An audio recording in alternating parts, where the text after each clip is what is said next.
Well, good afternoon. This is Longhaultanker, straight razor shaving with Longhaultanker, and I'm coming to you today from Troutdale, Oregon at the Comfort Inn, and we're trying to wrap up our breakdown and our vacation over here.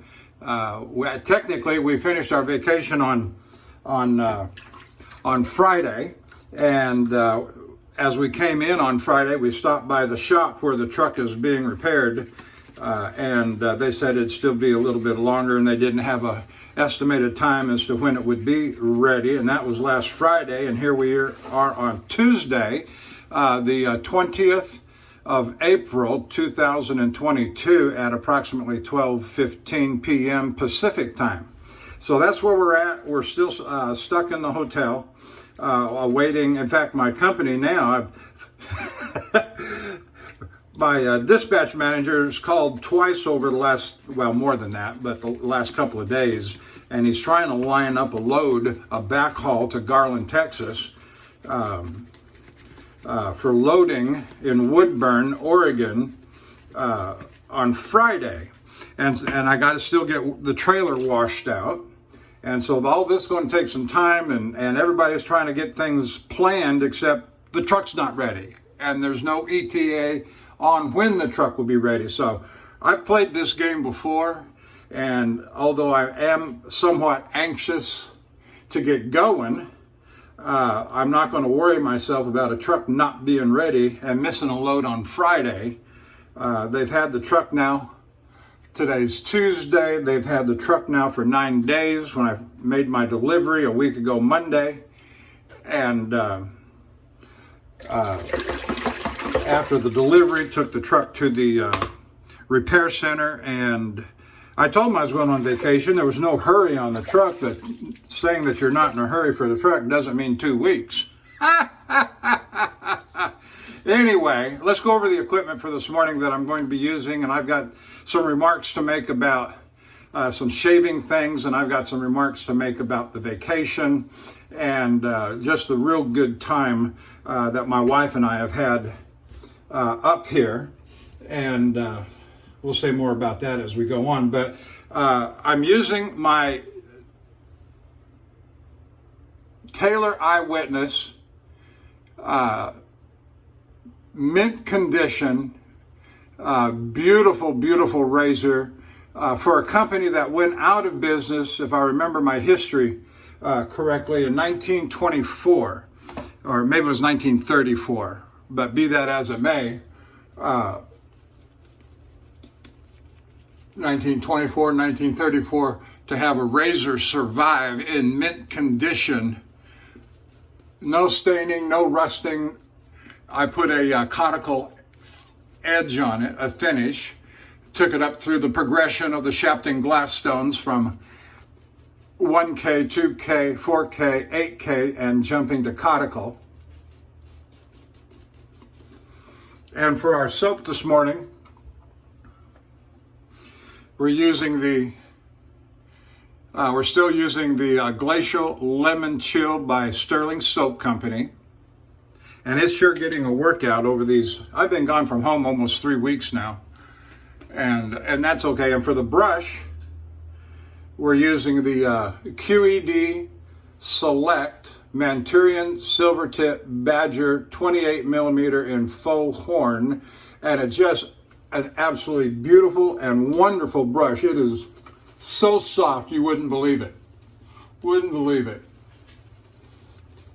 Without sacrificing backbone. It is a fabulous brush. I'm glad to have one. I rank it right up there with the top brushes that I have, which include the Simpson Manchurian Badger.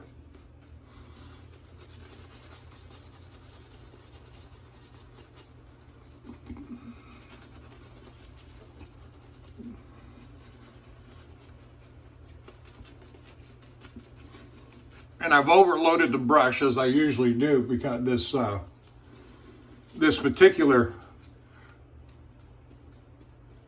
puck, I don't know if this is the way it is with all of the glacial lemon chills, but it comes off very thin on the first lathering, on the first pass.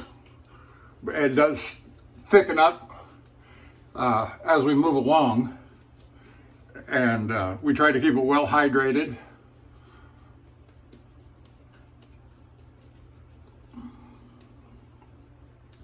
Try to keep it well hydrated, and we're about ready to start here. And I'm going to go back over the itinerary of our vacation and the things that we have seen and just been, and then some of the things that we've just been enthralled with. And I was born and raised in Portland, Oregon.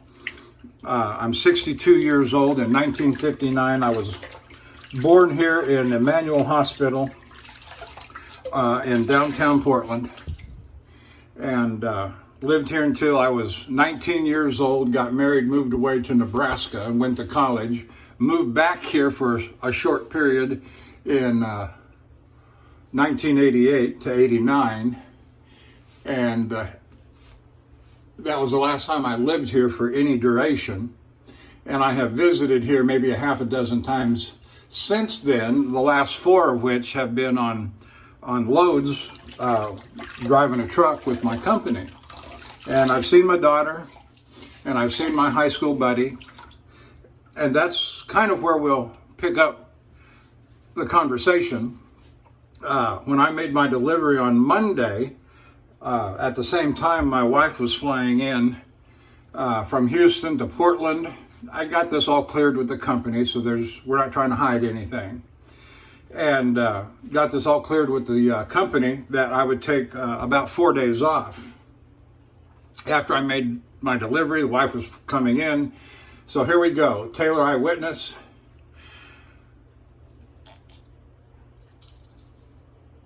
When I got about 48 hours of growth. I have been keeping up with my with my shaving. Let me say this too as I get started.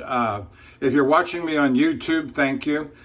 Hit the like and subscribe button. If you're watching me from the Shaving Cadre, I want to say thank you to my friends over there. And I do regard you as new friends, new acquaintances, and look forward to the association that we're having together. It's gotten off to a very good start since November. And I've been well received, and I appreciate that. And I want to say this, I believe today, Wednesday, is the, Wednesday, right? I think it's Wednesday, is the first day of the first annual Shaving Cadre convention in Las Vegas. And I want to wish you all a good time and congratulations. And I want to especially give credit to Barber Dave for getting this all started and organized. Unfortunately, I'm unable to attend, and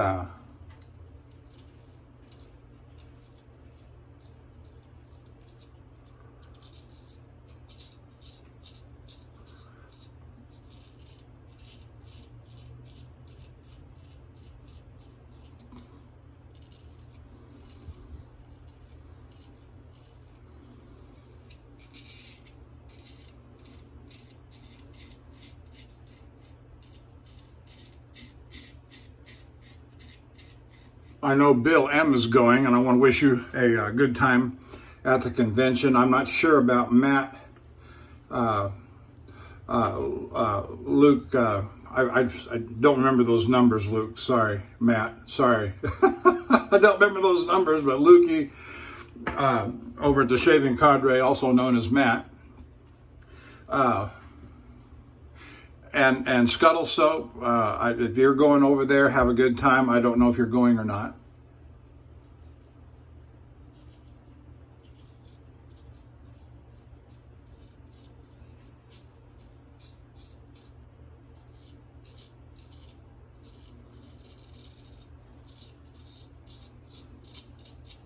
Major Rich, I suspect you're going, so you have a real good time.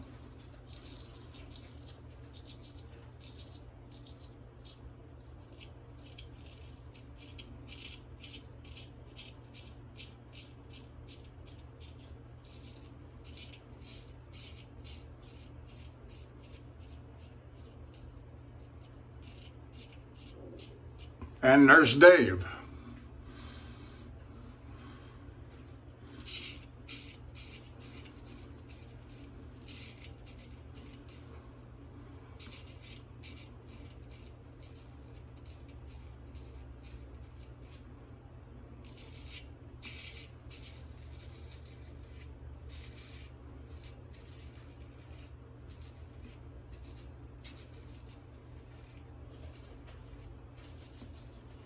And perhaps down the line, my wife and I can come to a future convention, wherever it may be. I don't know if they all plan to be at Las Vegas or just where, but maybe we can make our plans to coordinate with that.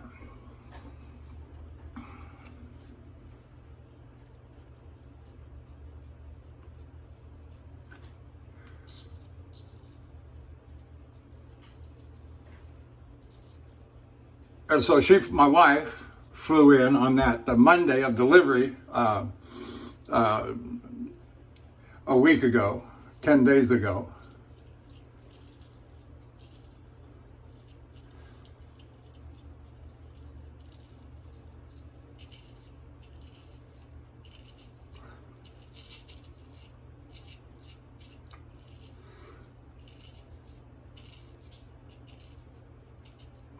Picked me up at the truck repair center.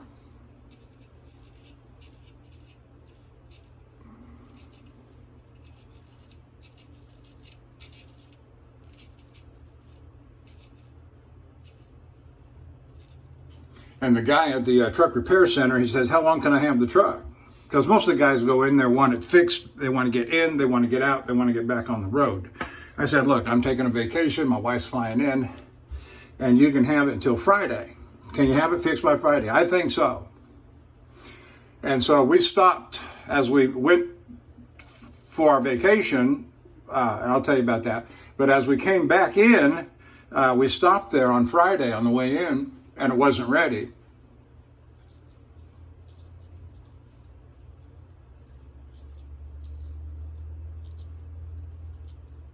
And so Friday leads to the weekend off, leads to Monday. Oh, we're not going to get it to before Monday. So I called on Tuesday, knowing that if they told me Monday, it wasn't going to be ready on Monday. I've been through this game before.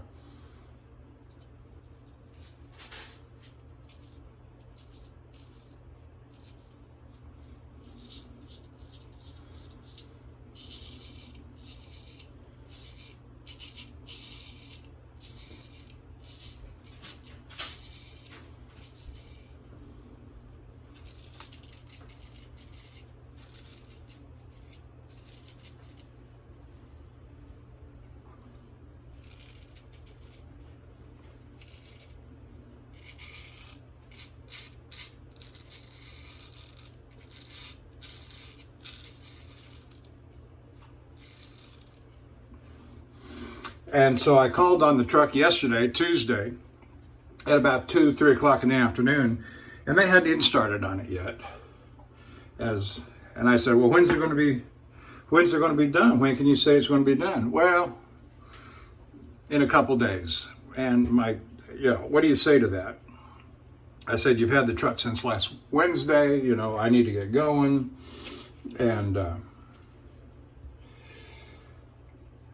And that's kind of where we left it. And then I start getting calls from my dispatch manager saying they want to get me lined up on this load for Friday. I said, well, the truck's not ready yet. I keep calling, I keep asking, and they say, well, it's going to be another day or two. And so I got a call then not long after from my shop manager. He said, yeah, I'm going to call him, see what's going on.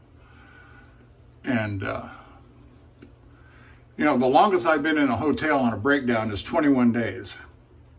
And I've done that more than once. The 18 days, 21 days, 15 days.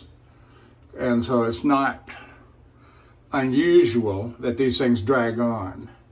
And not a mechanic, and I don't want to be one. I told my dispatch manager, I said, look, I can't do my job and other people's too. I have a hard time keeping up with myself. That's a joke. Just want to be sure you all understood that was a joke. Anyway, So that's kind of where I'm at right now. And so my wife flew in on that Monday after day of delivery, after I made delivery. And she picked me up at the repair center. And we knew we were going to spend the night here in Portland. We went to a very nice, fancy hotel, McMinimus. I forget, they got McMinimus something in Troutdale on the Halsey Boulevard. As soon as we drove in, we knew it was the wrong place. Yes, it was nice. Yes, it was rustic. Yes, it was large. Yes, it was beautiful. Yes, it was old, historic, all that stuff. As soon as we drove in, it reminded us of an old 60s hippies commune. And I don't mind saying that. We got in there, checked in, got the room. No private restroom. You had to use a common restroom in the hallway, like the old pioneers did, because it was that old of a building.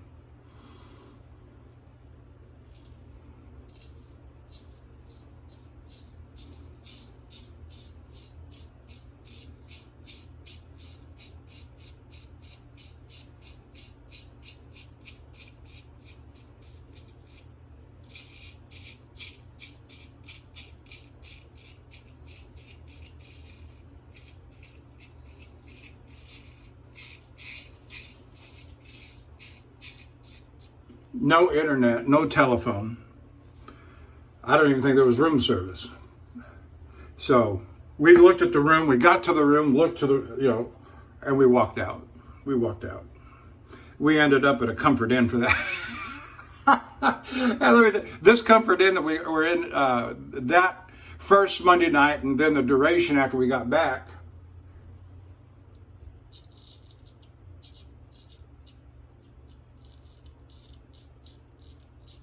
had the best bed that we slept in the whole, of course, we old people, we need our comfort.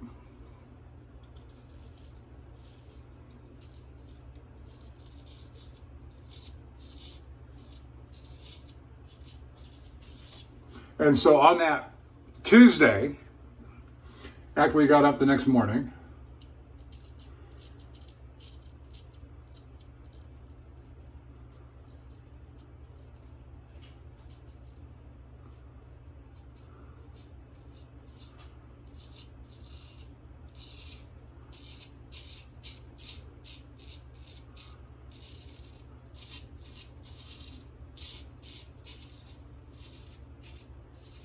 we drove out on old historic US 30, which is the Columbia River Gorge Highway, not the interstate.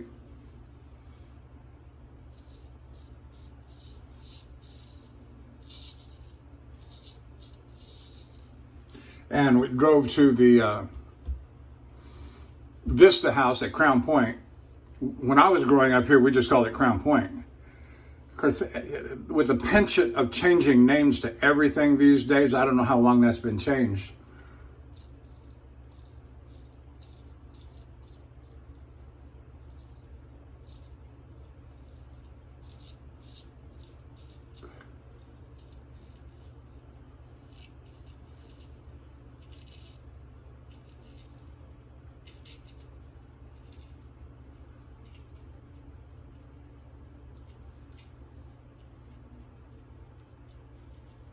Anyway, that's what they now call it.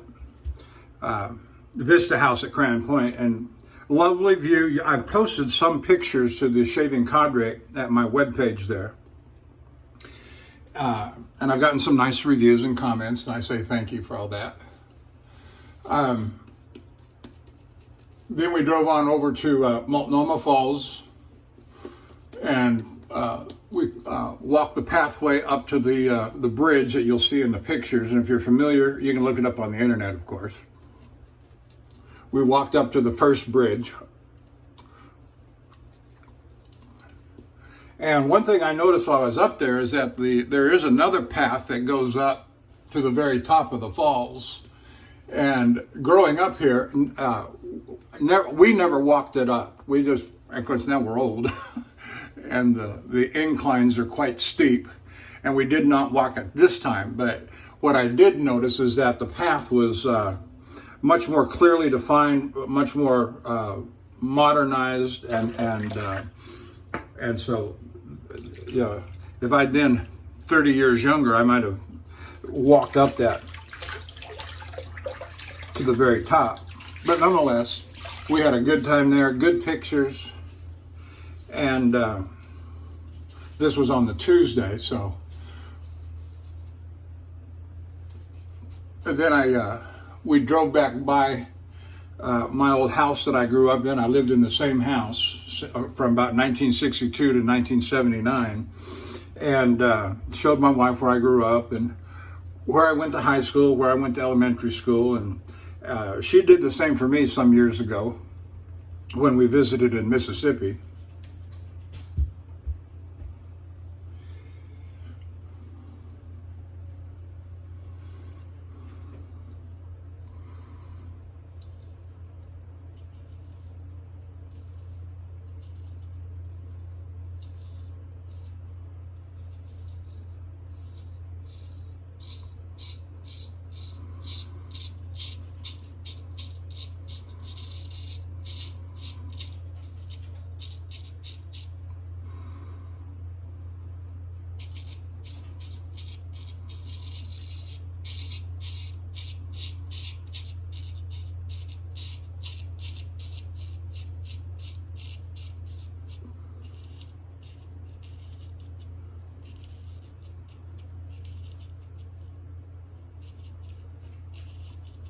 And then the next stop was to move on over to Lincoln City, about a 2.5 hour drive from Portland, and meet up with my high school buddy. We stayed in a beautiful ocean front. We had a balcony, looked right down onto the sand, the beach, the ocean. And my wife had never seen the Pacific Ocean before, had never been to Oregon before at all. And she was just mesmerized by the beauty of the Columbia River Gorge and the Pacific Ocean. And we spent Wednesday and Thursday, Tuesday night, Wednesday night, and came back on Thursday. And on that Wednesday,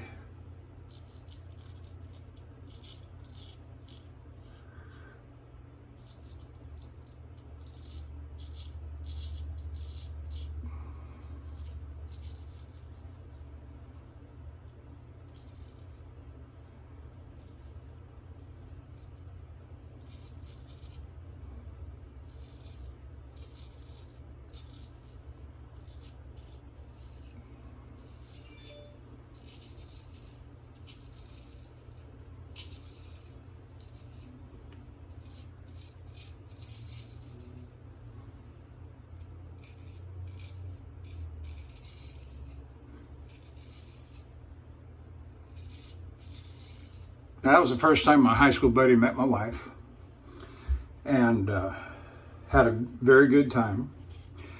And he wanted to show her some natural beauty places along the Oregon coast. And one of the places we went as a kind of a tourist attraction was the in Florence, Oregon, the Sea Lion Caves. And that was very interesting to see all those sea lions. I've seen sea lions before. Have you ever been down to the, Pier 39 in San Francisco at the right time of year? The sea lions just clog up the piers over there, laying out in the sun and so forth.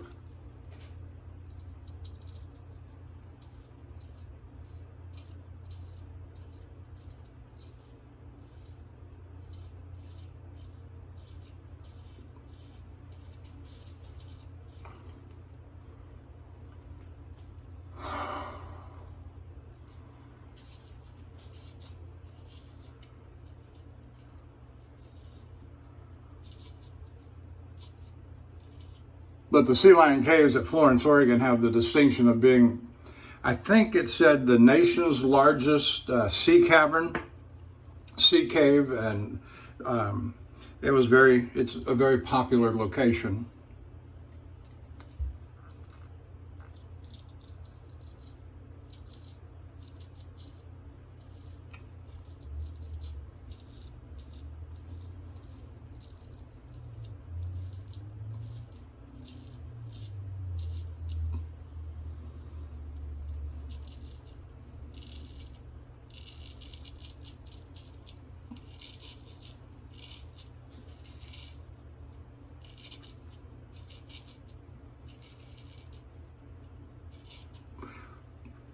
And that was that Wednesday. When we got up Thursday morning, we said our goodbyes and started driving up US 101 from Lincoln City through Cannon Beach, through Seaside. We stopped at Seaside, saw the end of the Lewis and Clark Trail.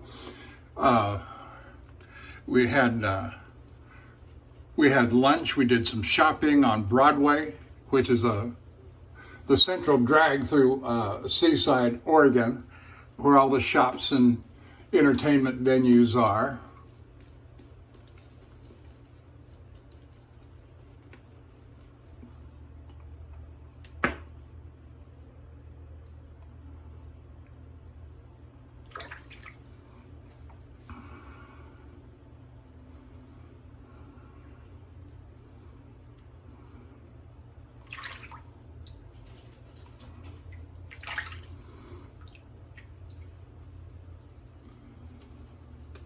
And I think I had called on the truck, if I remember right, and found out it wasn't even started yet. So we decided to alter our plans. Instead of coming in on Thursday evening, that Thursday evening after we left Seaside, we drove on to Astoria, Oregon, and got a hotel for the night there. And rescheduled all of our reservations, which we've done about 3 or 4 times in the course of this trip, which fortunately, airlines and hotels and, rental cars and rescheduling, well, we're going to keep it for a couple more days, or we won't be there till tomorrow night, or she's not departing until, whenever. Everything's worked out smoothly so far. Everything has worked out just fine. And so where am I at? So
so my wife went home, and on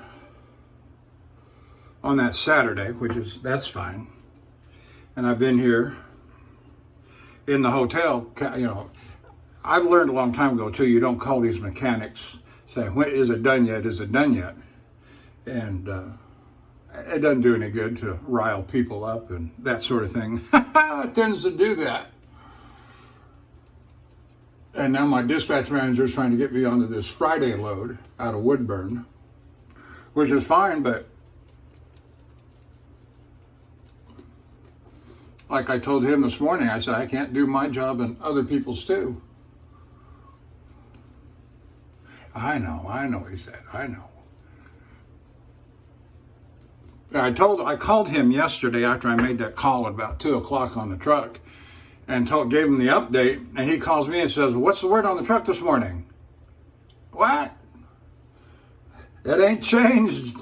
It ain't changed. Of course, I didn't call this morning. I told the guy that I wouldn't call till Thursday, because I know these guys. I know them well enough that that when you call them, and that's, there's method to my madness too. Let me explain this.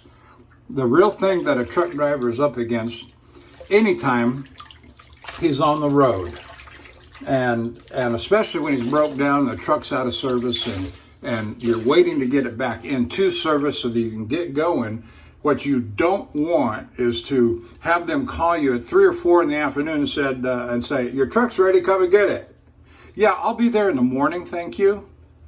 Because if you go down and get it at 4 or 5 o'clock in the afternoon, hook up your trailer, get out of there. Where are you going to go? There's no parking. We're right across from the Love's Truck Stop, the highway. The hotel is right across the street, the highway from the Love's Truck Stop. I guarantee you by 3 o'clock in the afternoon, that place is jammed up. And there are certain parts of the country, and the Northwest is one of them, and California is another, and the Northeast is another.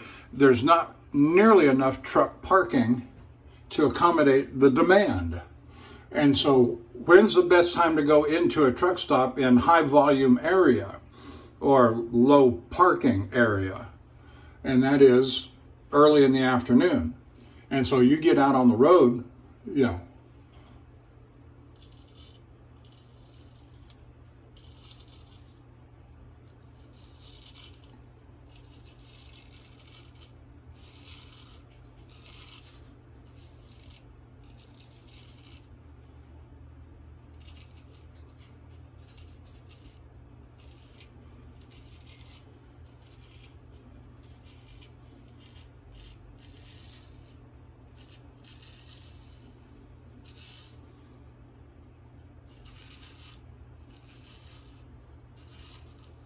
I guarantee you've got nowhere to go. Now, the one redeeming quality I have in my scheduling right now is that I go pick up the trailer and go about 15 miles up into Vancouver, Washington, right across the river, Columbia River, from Portland, go up into Vancouver to the Koala Wash to get the trailer washed out. Cleaned and sanitized, and that way you're ready for the next load to get loaded.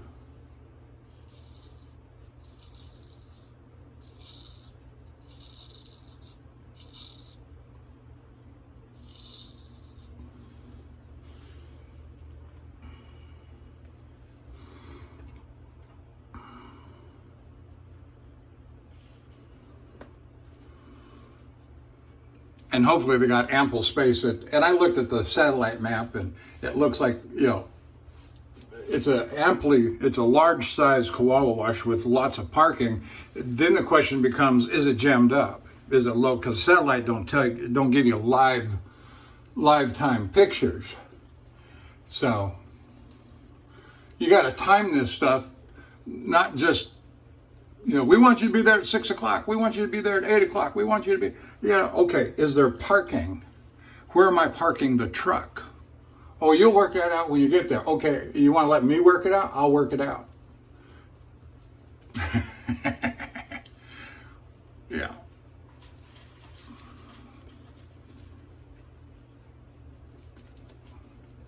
I'll tell you something I forgot to bring with me, and that's my shears, and I need a buzz cut. I am so bristly right now. I look like Martin Van Buren. Look it up. Look it up. Martin Van Buren.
So I'm waiting in the hotel room for that ever elusive phone call saying my truck is ready, and then coordinating when I'll go pick it up. And let me tell you something.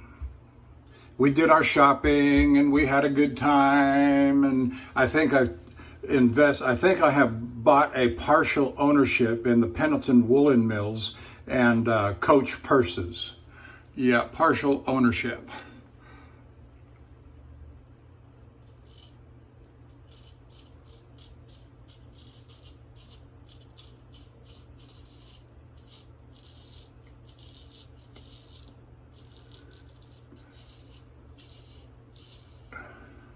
Right across the street from the Love's truck stop, and just across the highway from us at the hotel, is a outlet mall, and it's got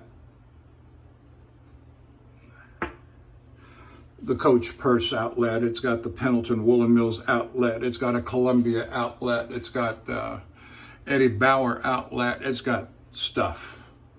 So the interesting trick is, my wife was saying, that she was almost overweight with her baggage and all on the airplane.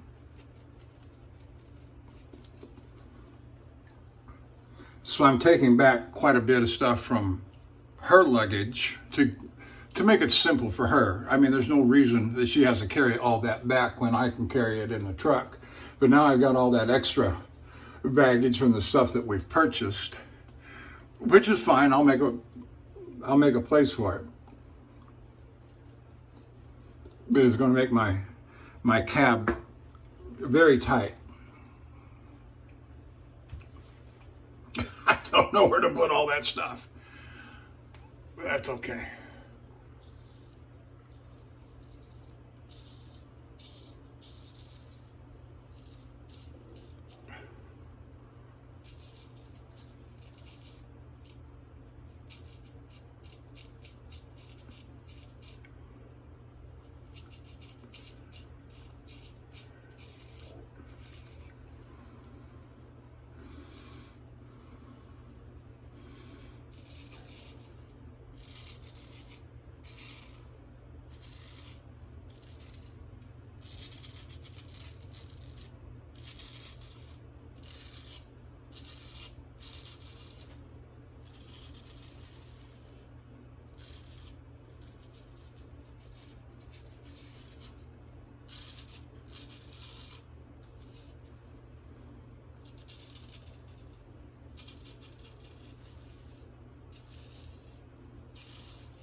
Oh, very nice. We're doing a good job over here too.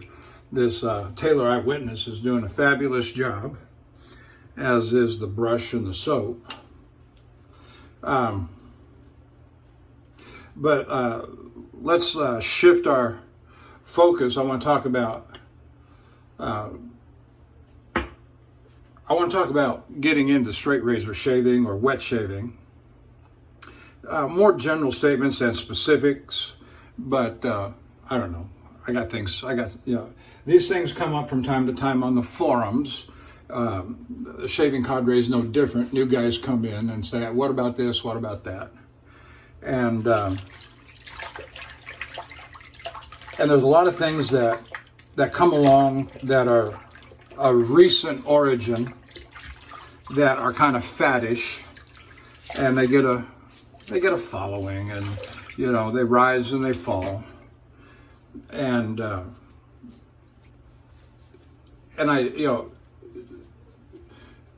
straight razor, people come to straight razor shaving from various levels of life. Some are more affluent, some are less affluent.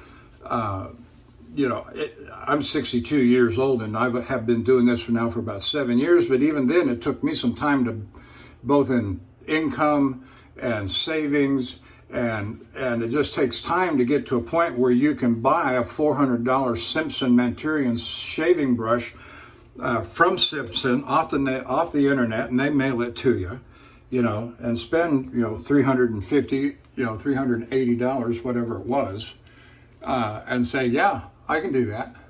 and not everybody can do that.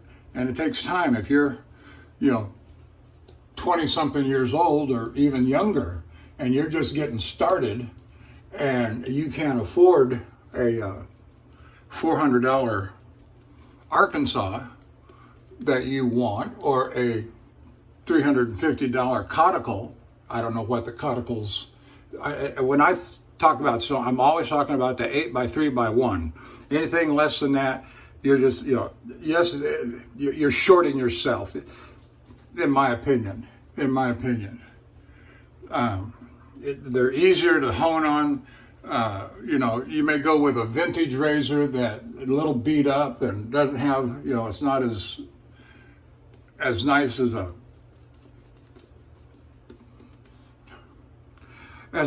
a Taylor Eyewitness in mint condition.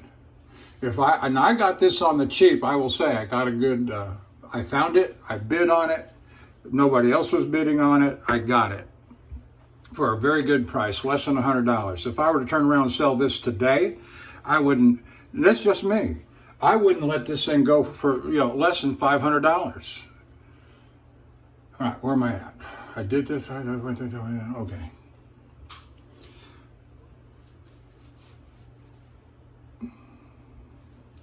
And so you gotta be able to do what you want to do. Inexpensive vintage and reasonably good condition. You gotta, and so I'm going to tell you how I started, and I think this is good advice.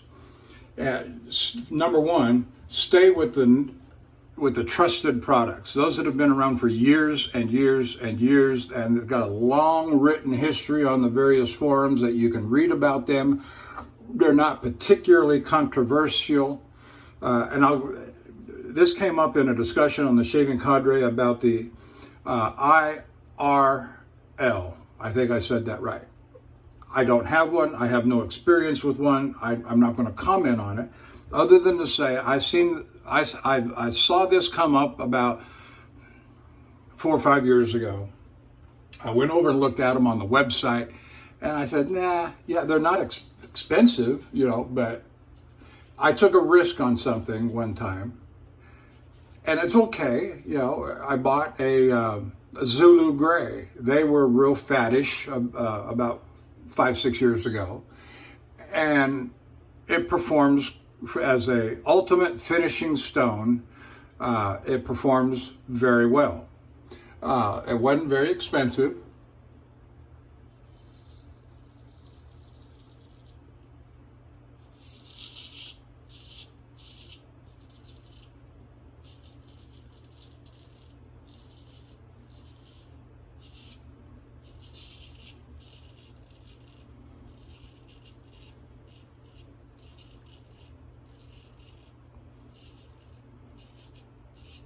At the same time, I'm trying to build up my Shapton Glass series.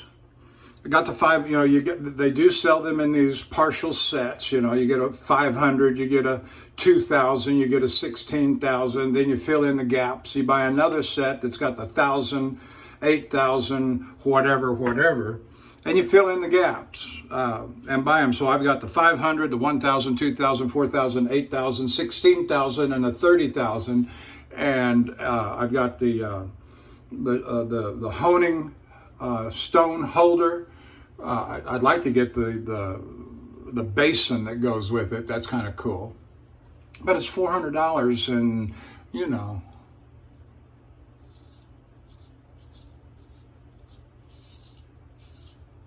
I got other things I want to buy for $400.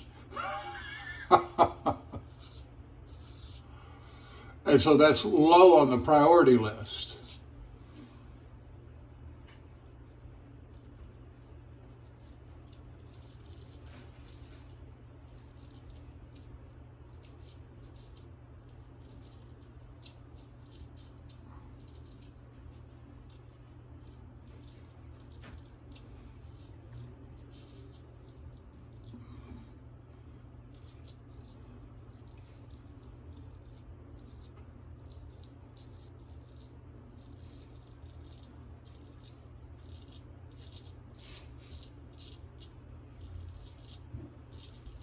But like a lot of guys, I wanted to get the conical, I wanted to get the Arkansas in the sizes that I wanted, which is the 8x3x1.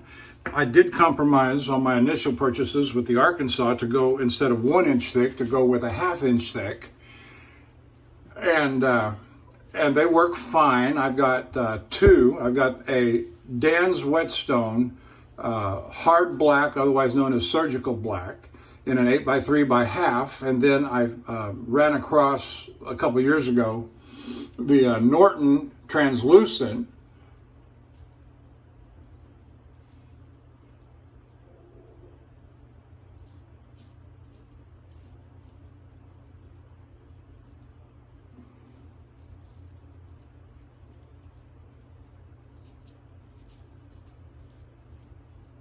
and I picked that up.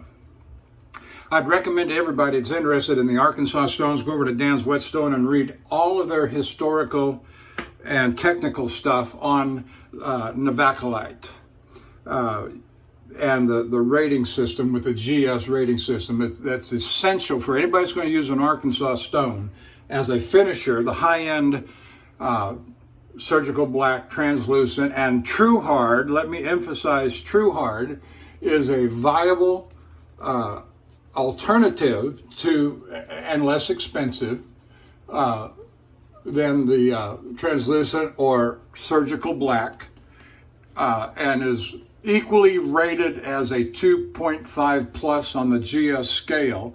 And I have a lot of videos. I have written a lot at other websites than the Shaving Cadre, and a little bit at the Shaving Cadre, but my big writing is at other places. And I have actually visited Dan's Whetstone in Hot Springs, Arkansas. Pulled my big truck in there, called them, said I was coming. Can you accommodate a big truck? Oh, yes. You got a place to turn around? Oh, yeah, we got a place to turn around. Barely.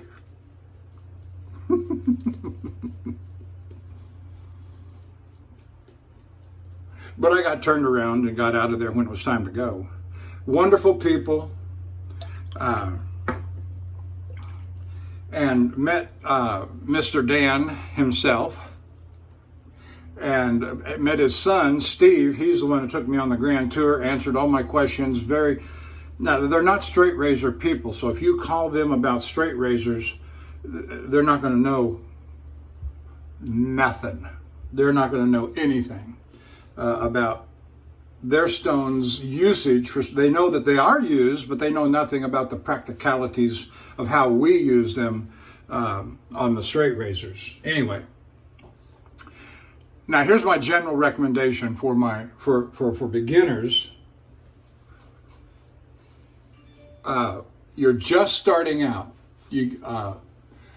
And you're going to pick a vintage razor, less than $50 off of eBay or somewhere.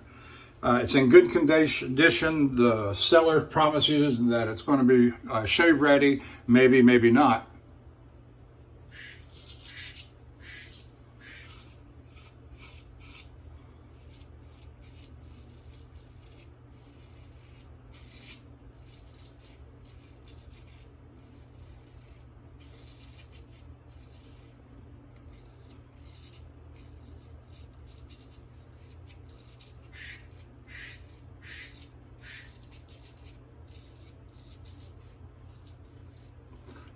Your first honing stone, in my opinion, should be the Norton 4K, 8K.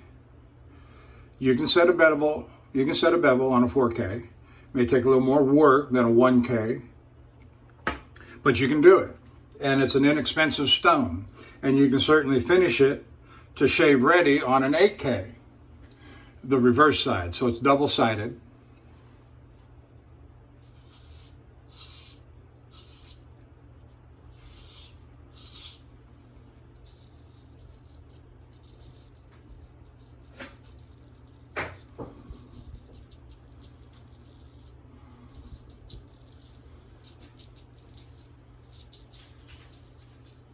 And that's what I used. That's what others recommended to begin learning to hone on. is a Norton 4-8 combination.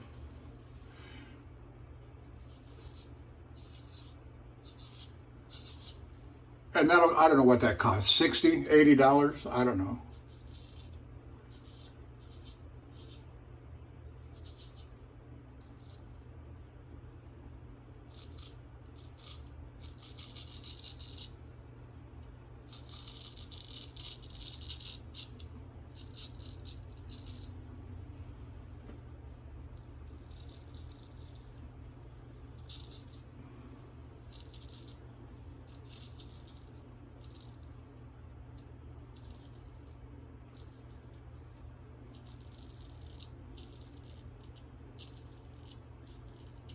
Then, the Vanderhagen, and you can get these off of Amazon. Vanderhagen makes a little combination, little boar brush, a puck of soap. They're premium. I don't know if they're premium or the whatever, but and a ceramic shaving cup. And you know, so now you got your razor, you got your stone, you got your soap, you got a lathering cup, and a boar brush, and you can get started on that. That whole, you know, depending upon how much your razor costs, but you're going to get right around $100, less, or maybe a little more than $100.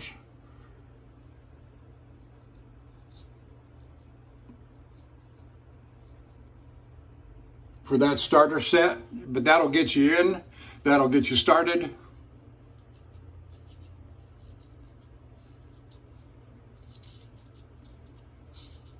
Then you can start saving your money for the big stuff. You know, you won't go wrong with the stuff that has a long history, a well-written history.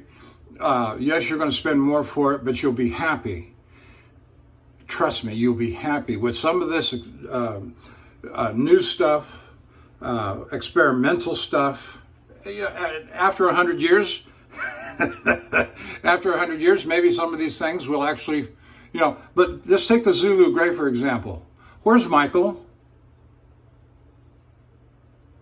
Where's Michael? The last I heard, nobody has seen her. South Africa, is from South Africa. That's where these stones come from, Zulu Gray.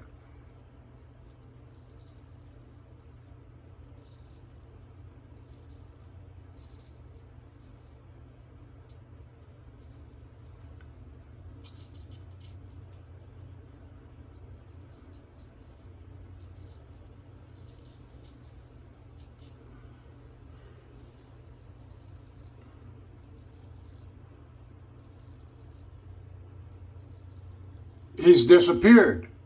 Oh, Michael's disappeared. And I understand there's some people who have orders that were left hanging and lost some money because he's disappeared. Did he die from the COVID? I don't know. And I'm not trying to be crude, but you know, people disappear. I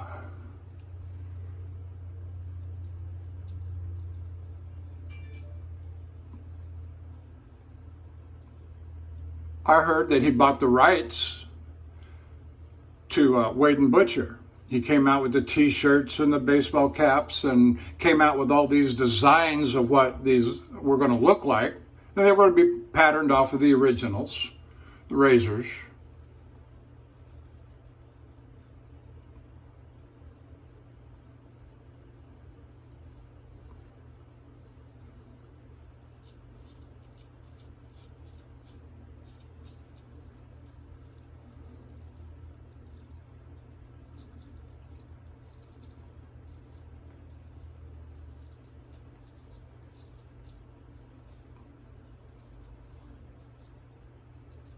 And he advertised some price points on how much they were going to cost, and they were outrageous. They were, you know, $1,000, $1,500, $2,000.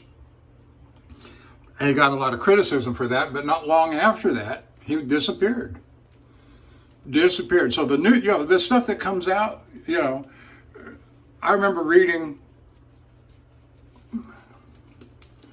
you know, 4, 5, 6 years ago on these stones that were called Apache stones.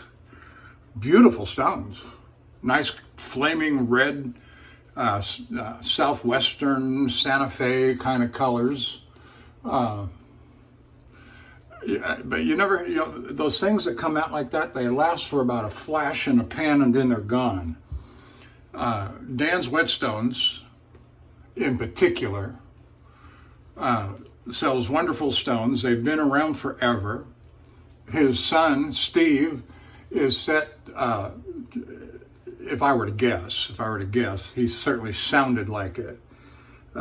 He's set to take over the business when the time comes.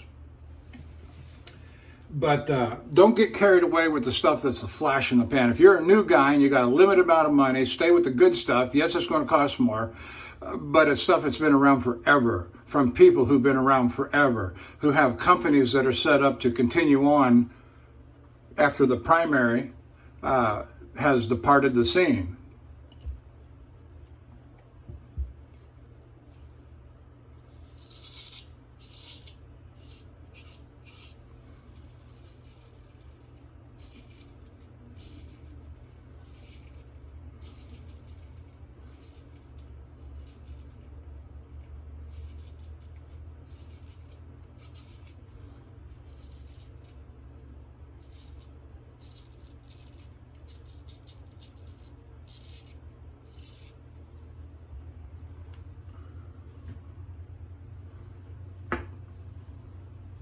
I don't know how long Simpson brushes have been around, but a long time, over near 100 years, I guess.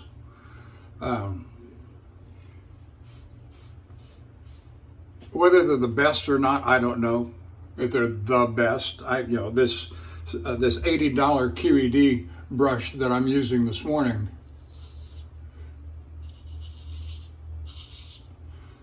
I believe the gentleman's name is Charles.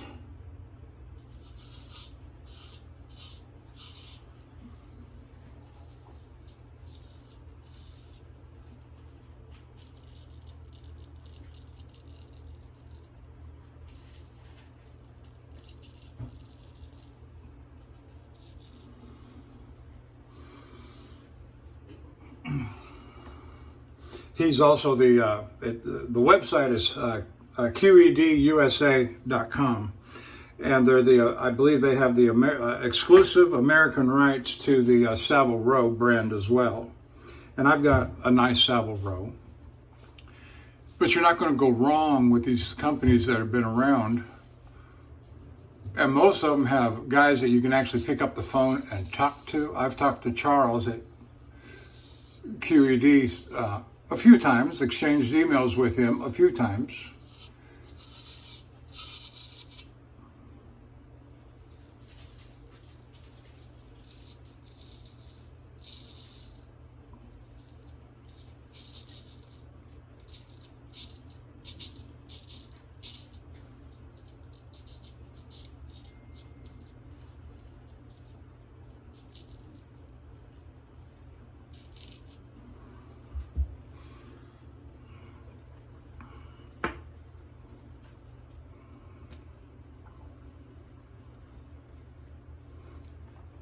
And I appreciate the fact too that Dr. Matt has done, because I've learned a lot from Dr. Matt.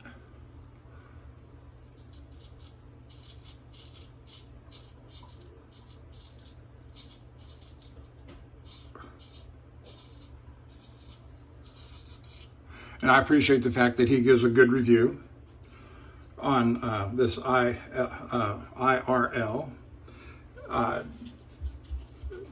I just learned this morning from a posting that Keith Johnson did a review. I haven't seen the video, so I'm going to be reserved in my comments, but he was less glowing.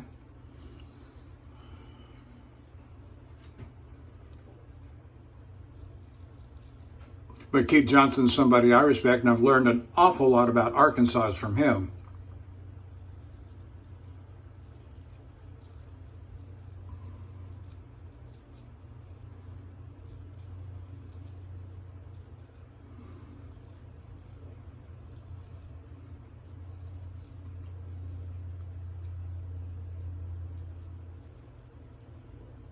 So, I don't think it'd be unfair to say, do your homework. It's never wrong to do your homework. Watch the videos, whether it's Keith Johnson or Dr. Matt, or going way back to Lynn Abrams and the stuff that he does, or other guys today that are doing stuff.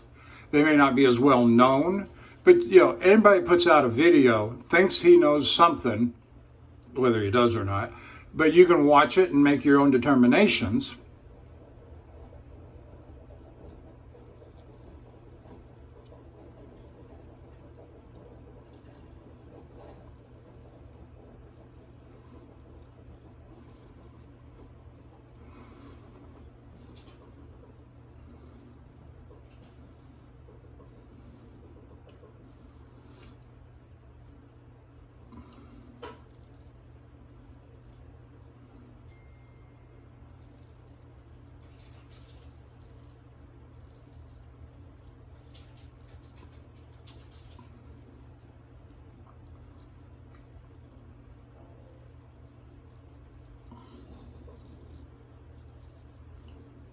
And I would remind you too that even me, I'm just a truck driver who likes straight razors. I hone my straight razors. I have all kinds of stones. I have all kinds of brushes.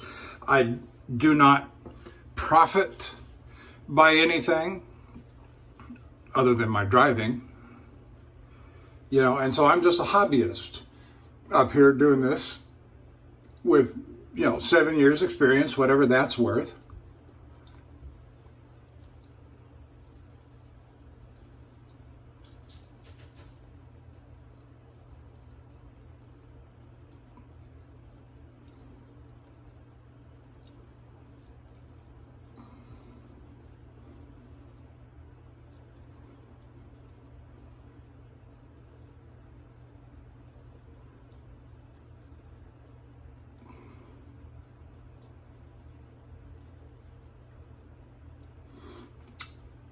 But I got opinions too. Whether they amount to anything, that I'll let you decide. All right, we're about done here. I'm right at just a little over an hour, but nothing new about that. We'll get this processed. I've got nothing but time this afternoon, so I'll get this processed and post it up to YouTube and the Shaving Cadre. And I don't know if this is a good time or a bad time to be posting a shaving video to the Shaving Cadre with their convention starting today.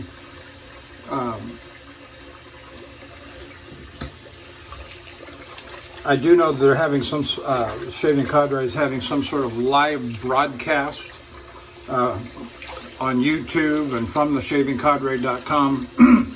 But it's going to be kind of late. I don't remember what the Pacific time is. I think it's about 8 o'clock, 9 o'clock.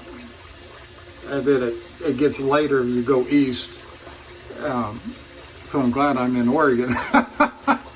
Because I'll try and, depending upon what I'm doing at 9, 10, 11 o'clock at night, tonight,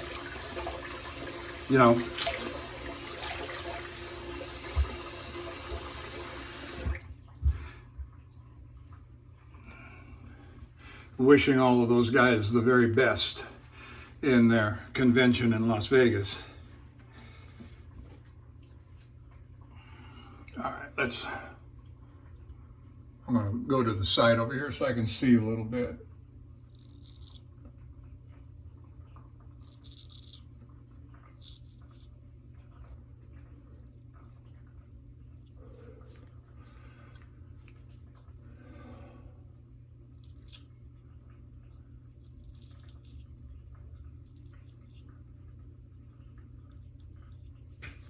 Yeah, when my hair gets a little bushy like this, it's easier to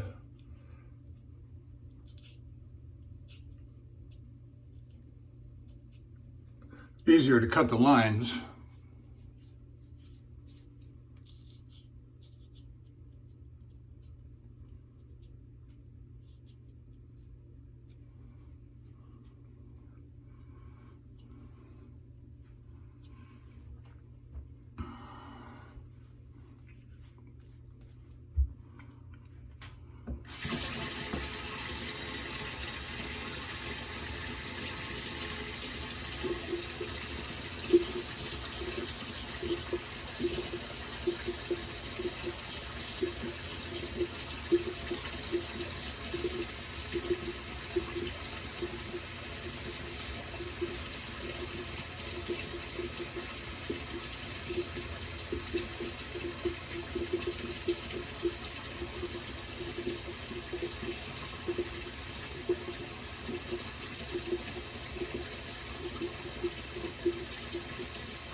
Okay, there it is.